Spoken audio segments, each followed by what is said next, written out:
Suppose हमें किसी purpose के लिए, किसी स्पेसिफिक पर्पस के लिए कोई एक स्पेसिफिक अमाउंट चाहिए, से हमें 10 साल के बाद 10 लाख रुपए चाहिए। आफ्टर 10 years 10 लाख की अमाउंट हमें चाहिए, से किसी भी स्पेसिफिक पर्पस के लिए, हायर एजुकेशन के लिए या किसी शादी के लिए या कुछ ऐसा पर्पस के लिए। तो हम एक फिक्स अमाउंट किसी ऐसी जगह पे डिपॉजिट करते रहना चाहते हैं जहाँ पे हमें इंटरेस्ट मिलता जाए, वो इंटरेस्ट उसमें री इन्वेस्ट होता जाए, और वो री इन्वेस्ट होते होते वो 10 साल के बाद 10 लाख हो जाए। तो इस पर्पस के लिए काम आता है सिंकिंग फंड। सिंकिंग फंड काम आता है। अब हमें कई बार ये सोचना पड़ता है कि कितनी अमाउंट मुझे इन्वेस्ट करनी है, और से मुझे कि पता है कि वहाँ पे 10% किसी जगह पे जहाँ पे भी मैं इन्वेस्ट करना चाहती हूँ, तो वहाँ पे मुझे 10% पर एनम का इंटरेस्ट मिल रहा है, लेकिन कितनी अमाउंट मुझे इन्वेस्ट करनी है, तो वो देखने के लिए, या कितने टाइम के लिए, कितने मंथ्स के बाद करनी चाहिए, ये सब देखने के लिए हमें कैलकुलेशंस करने पड़ते हैं। एक्सरसाइज 12.2 में हम वही करने वाले हैं। किसी क्वेश्चन में आपको पूछा जाएगा कि कितनी फिक्स अमाउंट होनी चाहिए, जिसको हम डिनोट करते हैं आर से। किसी क्वेश्चन में पूछा जाएगा कि कितनी अमाउंट होगी अगर हम एक इतनी अमाउंट इन्वेस्ट करते जाए, तो वही वाले क्वेश्चंस करते हैं सारी कैलकुलेशंस के साथ। एक्सरसाइज स्टार्ट करते हैं 12.2। सबसे पहला क्वेश्चन है, a company establishes a sinking fund to provide for payment of 2,50,000 debt maturing in 4 years। एक कंपनी एक सिंकिंग फंड एस्टैब्लिश करती है जिसके लिए उसको 2,50,000 चाहिए, किसी डेट को रीपे करना है उसको, तो उसके लिए उसको चाहिए 2,50,000। तो मैं अमाउंट को डिनोट कर रही हूँ ए से। तो ए है मेरा 2,50,000, और कब चाहिए मुझे, 4 years में चाहिए। Contribution to the fund are to be made at the end of each year।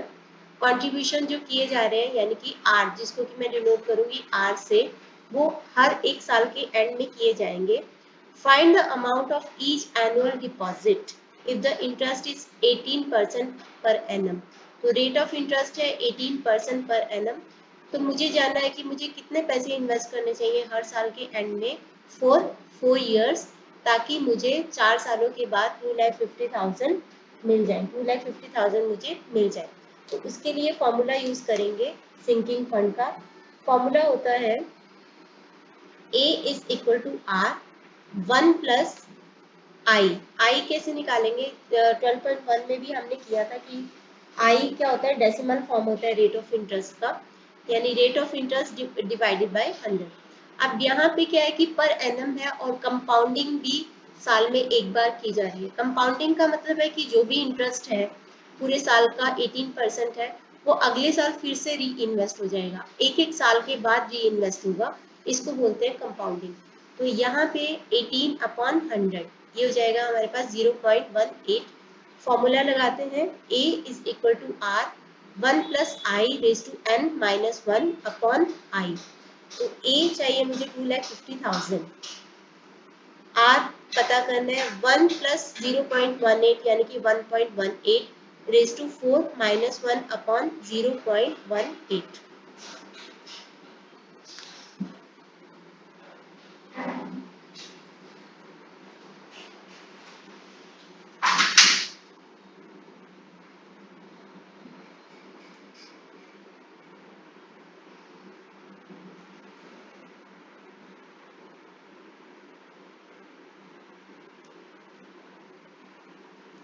अब 1.18 रेज टू पावर 4 निकालने के लिए बहुत बड़ी कैलकुलेशन करनी पड़ेगी। या तो हम हेल्प ले सकते हैं लॉग की, तो मैं इस वीडियो में आपको लॉग टेबल देखना भी सिखा रही हूँ। तो हमें चाहिए 1.18 रेज टू 4, ये अमाउंट चाहिए। हम इसको मान लेते हैं say x। Let's say x is equal to 1.18 raise to 4। मैं दोनों साइड का लॉग ले रही हूँ, taking log of both sides.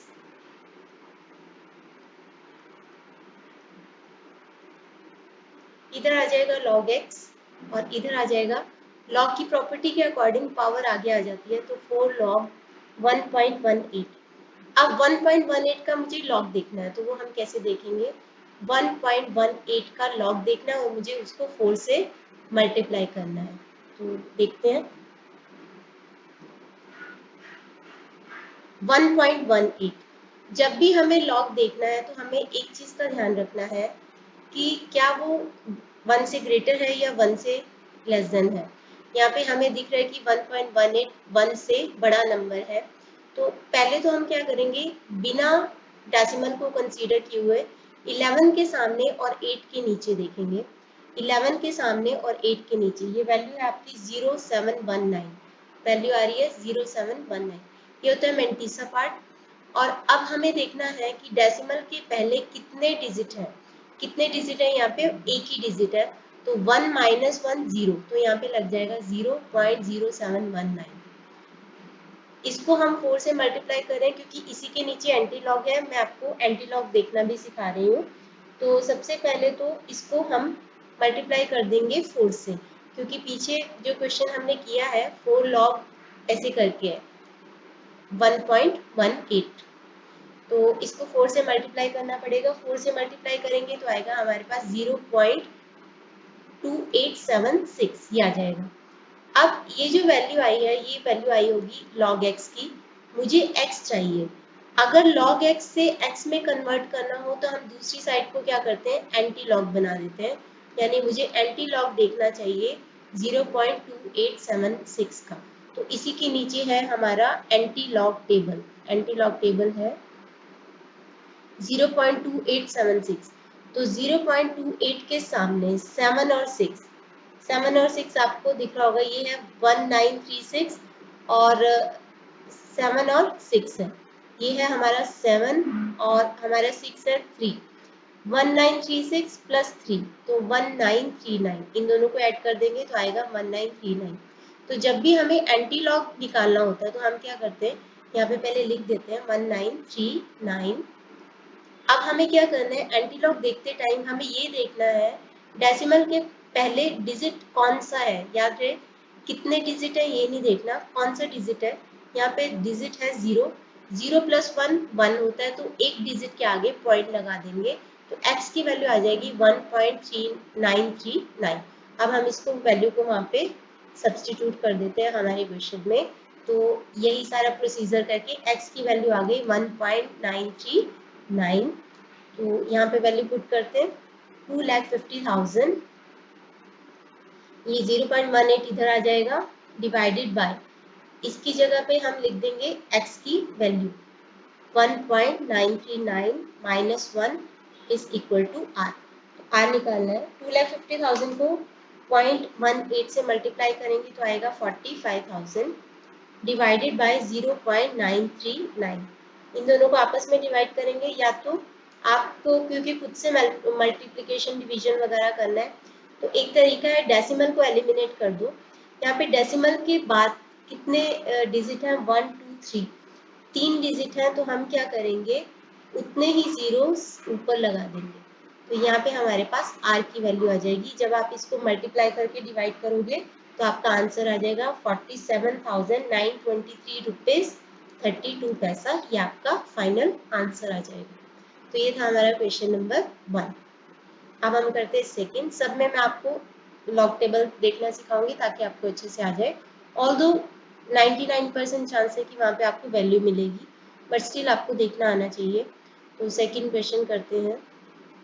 A person has set up a sinking fund so that he can accumulate 1 lakh in 10 years for his children's higher education। एक person को 10 सालों के बाद 1 लाख रुपए चाहिए अपने बच्चों की हायर एजुकेशन के लिए। How much amount should he deposit every 6 months if interest is 5% per annum compounded semi annually। अब रेट ऑफ इंटरेस्ट है 5% पर annum, बट उसकी कंपाउंडिंग हो रही है सेमी एनुअली। सेमी एनुअली का मतलब होता है हाफ ईयरली, यानी कि हर 6 महीने के बाद उसकी कंपाउंडिंग हो रही है। तो जब हम आई निकालेंगे, साल में 2 हाफ ईयर होते हैं, तो r/100 इंटू 2, 2 हाफ ईयर होते हैं इसलिए। तो 5/200 ये हो जाएगा आपका 0.025, 0.025। तो अब हम फॉर्मूला लगा लेते हैं। How much amount should he deposit, तो हमें क्या निकालना है, कैपिटल R निकालना है। फॉर्मूला लगा देंगे R 1 plus I raise to N minus 1। अब यहाँ पे एन भी क्या हो जाएगा, जब भी आप आई को कन्वर्ट करते हो कि साल में कितने हाफ ईयर है, एन को आई को डिवाइड करते हैं, आर को डिवाइड करते हैं उतने नंबर से और एन को उतने नंबर से मल्टीप्लाई कर देते हैं, क्योंकि 10 सालों में 20 हाफ ईयर्स होंगे, तो यहाँ पे आ जाएगा हमारा 20। हमें चाहिए 1 लाख, आर निकालना है हमें 1 प्लस आई यानी कि 1.025 रेज टू 20 माइनस 1 अपॉन में 0.025। अब मुझे वैल्यू चाहिए 1.025 रेज टू 20 की, जिसको कि हम मान लेते हैं x, और मैं फिर से आपको लेके चलती हूँ लॉग टेबल्स वाले सेक्शन में।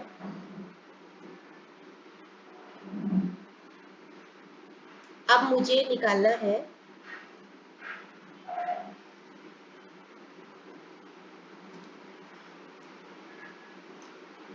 x है 1.025 रेज टू 20, तो 20 log 1.025। अब फिर से 1.025 1 से बड़ा नंबर है, हमें एक बार के लिए डेसिमल को बिना कंसीडर किए हुए 10 के सामने 2 के नीचे और 5 के नीचे देखना है। 10 के सामने 2 के नीचे है 0056 और 5 के नीचे है 21, 0086 है, ये 0086 एंड 21, तो ये हो जाएगा आपका 0107, 0107। अब हम इसको 0107 लिख देते हैं। अब हमें देखना है कि डेसिमल के पहले कितने डिजिट है, एक ही डिजिट है 1, कितने डिजिट है वो देखना होता है, एक ही डिजिट है 1 माइनस 1 0, तो यहाँ पे लग जाएगा 0। अब आप क्या करोगे, 20 को इससे मल्टीप्लाई कर दोगे, 20 को 0.0107 से मल्टीप्लाई करेंगे तो हमारे पास आ जाएगा, यहाँ पे मैं log x लिख रही हूँ क्योंकि दोनों साइड का log लिया था। 20 को इससे मल्टीप्लाई करेंगे तो आ जाएगा हमारे पास log x is equal to 0.214। अब मुझे x की वैल्यू चाहिए तो मैं एंटी लॉग ले लूंगी 0.214 का। 0.214 का एंटी लॉग देखने के लिए एंटी लॉग टेबल पे चलते हैं। 0.214, 0.21 के सामने और 4 के नीचे ये वैल्यू दे रखी है आपको 1637, तो 1637 है। 0.214 का देखना है, आपको देखना पड़ेगा पॉइंट के पहले कौन सा डिजिट है, यहाँ पे 0 है तो 0 प्लस 1 1 होता है, तो एक डिजिट के बाद पॉइंट लगा देंगे, तो x की वैल्यू आ जाएगी 1.637, तो ये वैल्यू हम यहाँ पे पुट कर देते हैं 1.637, तो यहाँ पे आ जाएगा आपके पास 1 लाख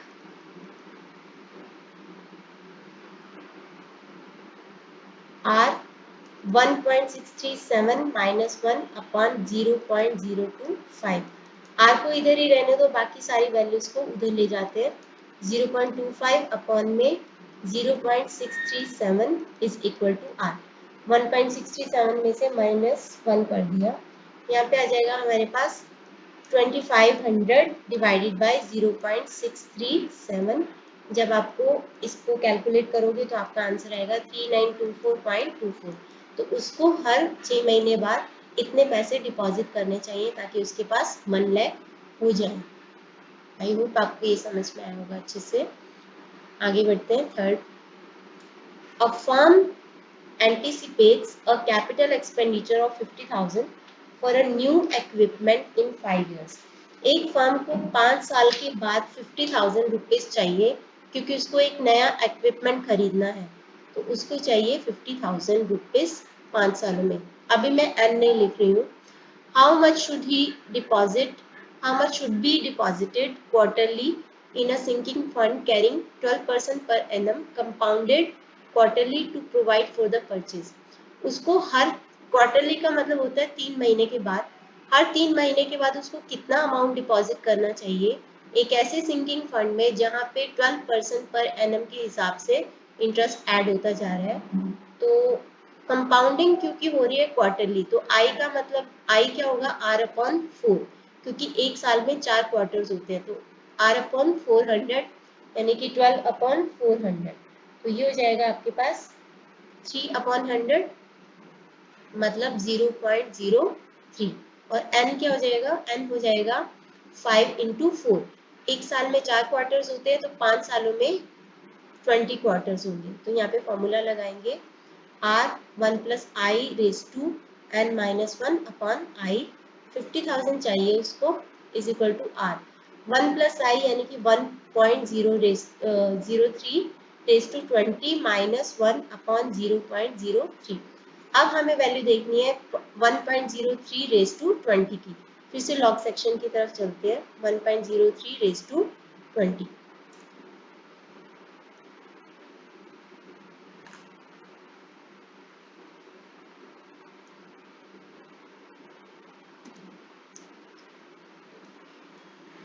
1.03 रेस टू 20 है हमारा x।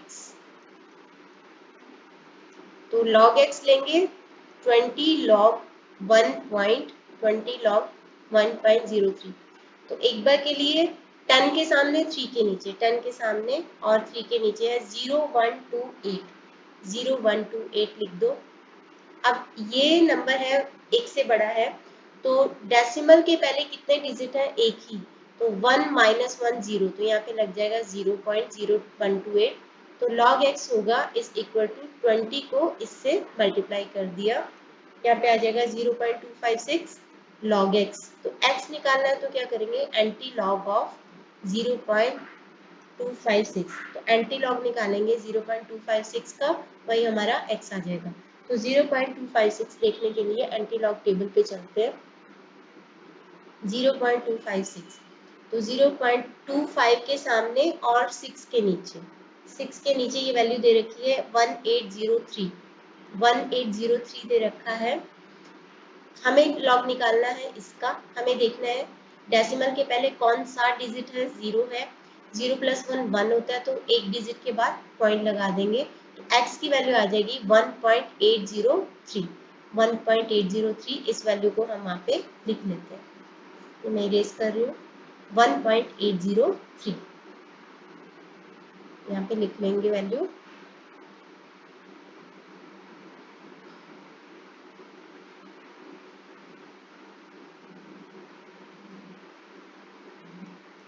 तो 50,000 इंटू 0.03, r को इधर ही रहने दो।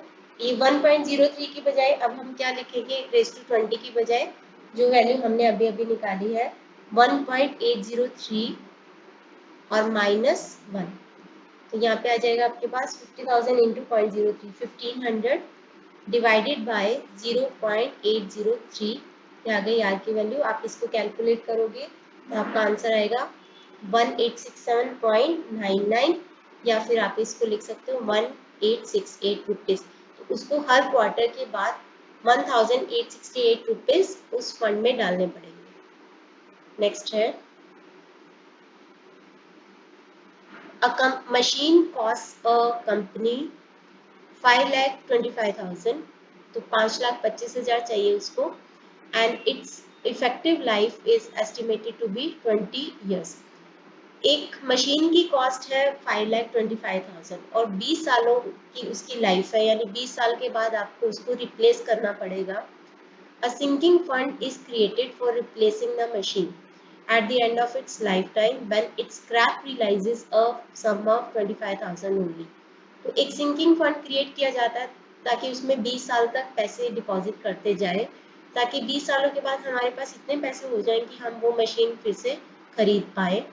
Calculate what amount should be provided every year out of profits for the sinking fund if it accumulates an interest of 5% per annum। सबसे पहले तो उस मशीन की कॉस्ट है 5,25,000, 20 सालों के बाद उसकी जो स्क्रैप वैल्यू रह जाएगी, स्क्रैप वैल्यू मतलब उसका भंगार जो उसको बेचने के बाद आएंगे हमारे पास 25,000, तो 20 सालों के बाद हमें अमाउंट कितनी चाहिए होगी? 5 लाख। तो 5 लाख अमाउंट है हमारी। आज निकालना है हमें कि कितने पैसे इन्वेस्ट करे जाए, और रेट ऑफ इंटरेस्ट है 5%, 5% रेट ऑफ इंटरेस्ट है, तो आई हो जाएगा 5/100, 0.05, क्योंकि कंपाउंडिंग यहाँ पे नहीं लिखा तो ईयरली की जा रही होगी, तो एन कितना होगा? 20 ईयर्स ही होगा, 20 कन्वर्जन पीरियड होगा। तो ए का फॉर्मूला लिख लेंगे, A is equal to R 1 plus I raise to n minus 1 upon I. A है आपका 5 lakh, R 1.05 raise to 20 minus 1 upon 0.05। अब मुझे वैल्यू चाहिए 1.05 रेज टू 20 की। तो ये वैल्यू के लिए हम लॉग टेबल्स पे चलते हैं। 1.05 रेज टू 20,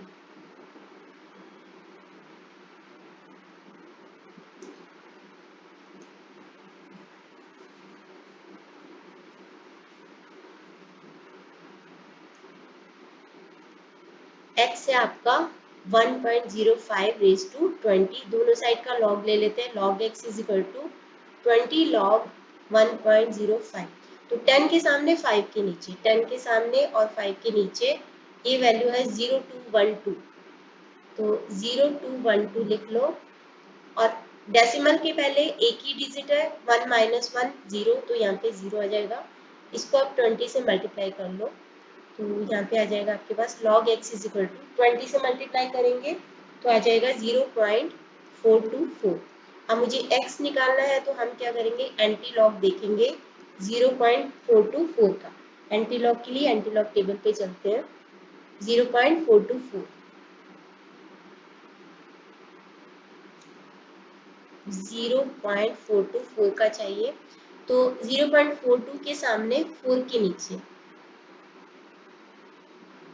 ये जो वैल्यू है वो है 2655। 0 1 2 3 4 2655, ये वैल्यू है 2655। अब हमें देखना है कि डेसिमल के पहले कौन सा डिजिट है, 0 है। 0 प्लस 1 1, तो एक डिजिट के बाद पॉइंट आ जाएगा। तो x की वैल्यू आ जाएगी हमारे पास 2.655। इस वैल्यू को हम ऊपर लिख देते हैं 2.655। तो लेके जाते हैं इसको ऊपर 2.655 क्वेश्चन नंबर 4 में। यहाँ पे आ जाएगा 5 लाख आर 2.655 माइनस 1 अपॉन 0.05। तो अब 5 लाख इंटू 0.05 अपॉन यहाँ से माइनस 1 करके 1.655 इज इक्वल टू आर। तो 5 लाख को 0.05 से मल्टीप्लाई करेंगे 25,000 डिवाइडेड बाय 1.655। आर की वैल्यू आ जाएगी 15,105 रुपये 74 पैसे। तो इतने पैसे उसको डिपॉजिट करने चाहिए कंपनी को हर साल। नेक्स्ट है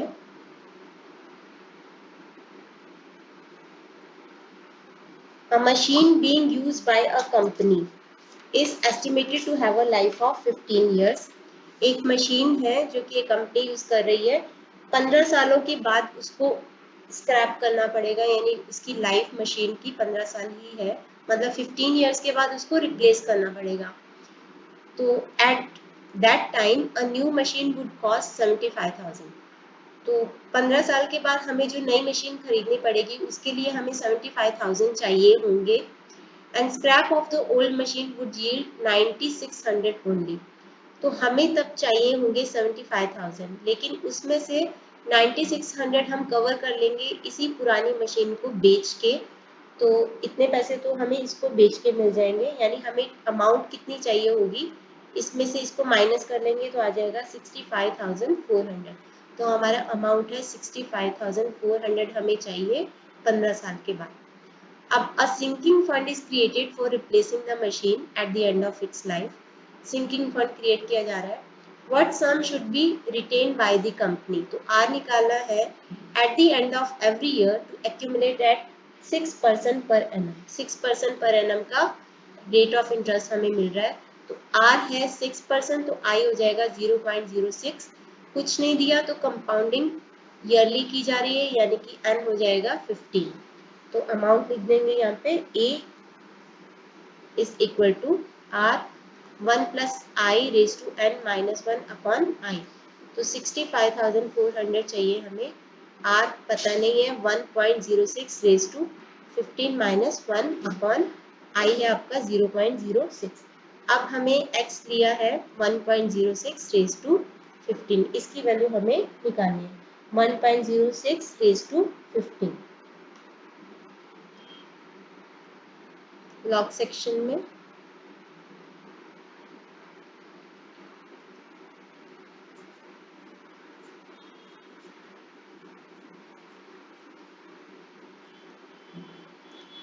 x है 1.06 रेज टू 15, तो दोनों साइड का लॉग लेंगे। 15 लॉग 1.06, तो 10 के सामने 6 के नीचे, 10 के सामने 6 के नीचे जो वैल्यू है वो है 0253, 0253। अब डेसिमल के पहले एक ही डिजिट है, एक माइनस एक जीरो, तो जीरो लगा दो, तो 0.0253। इसको 15 से मल्टीप्लाई करेंगे, 15 से मल्टीप्लाई करके आएगा 0.3795। अब x चाहिए तो एंटी लॉग निकाल लो, एंटी लॉग ऑफ 0.3795, तो 0.3795 का एंटी लॉग निकालेंगे।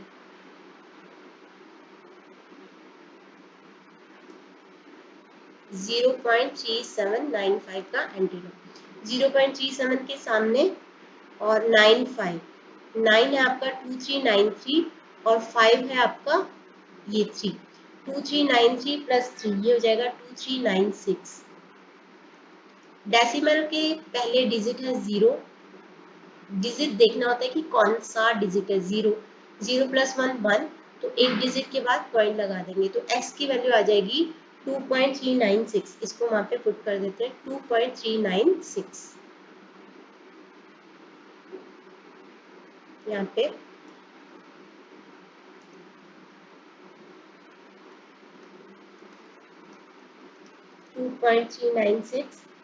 माइनस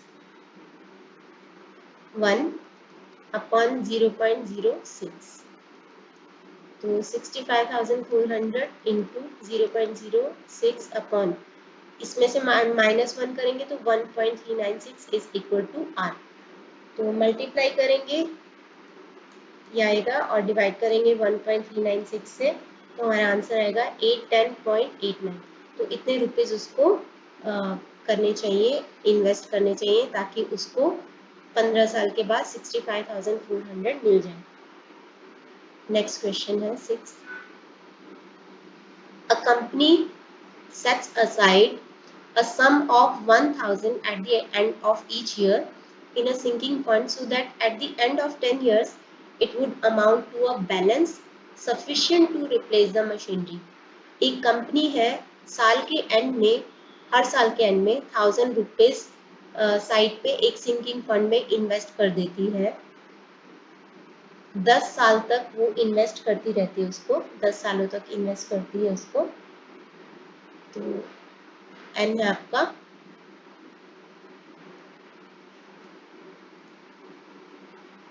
10, तो इतना मतलब इन्वेस्ट करने के बाद, ताकि उसको एक नई मशीनरी को खरीदने के लिए, एक पुरानी मशीनरी को रिप्लेस करने के लिए सफिशिएंट पैसे आ जाए। Assuming that the cost of machinery remains constant at the end of 10 years, यानी जो मशीन हमारे पास पड़ी हुई है 10 साल के बाद भी उसकी कॉस्ट उतनी रहेगी, मतलब उतने ही पैसे चाहिए होंगे जितने की अभी है।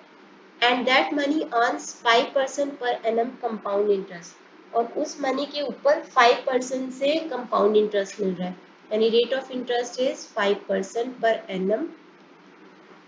Find the cost of machinery, I हो जाएगा आपका 5/100, तो 0.05। तो यहाँ पे आ जाएगा हमारे पास A is equal to R 1 plus I raise to n minus 1 upon I. A निकालना भी हमें 10,000 1.05 रेज टू 10 माइनस 1 अपॉन 0.05, 1.05, तो हमें x लेना पड़ेगा 1.05 रेज टू 10, तो इसकी वैल्यू निकालेंगे।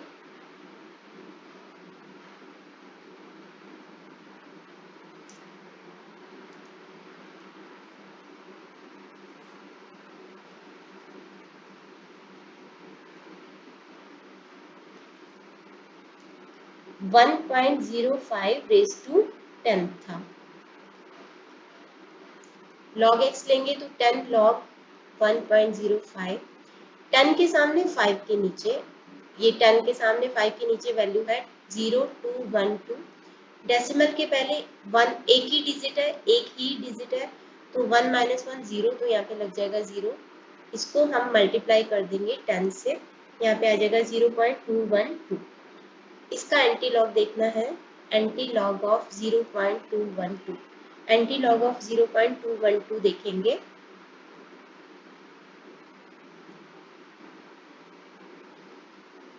0.212।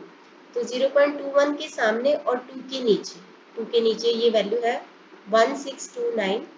डेसिमल के पहले वाला डिजिट है 0, 0 प्लस 1 1, तो 1, 1.629। ये वैल्यू आ जाएगी x की 1.629। इसको हम यहाँ पे पुट कर देते हैं, 1.629 माइनस 1 अपॉन 0.05।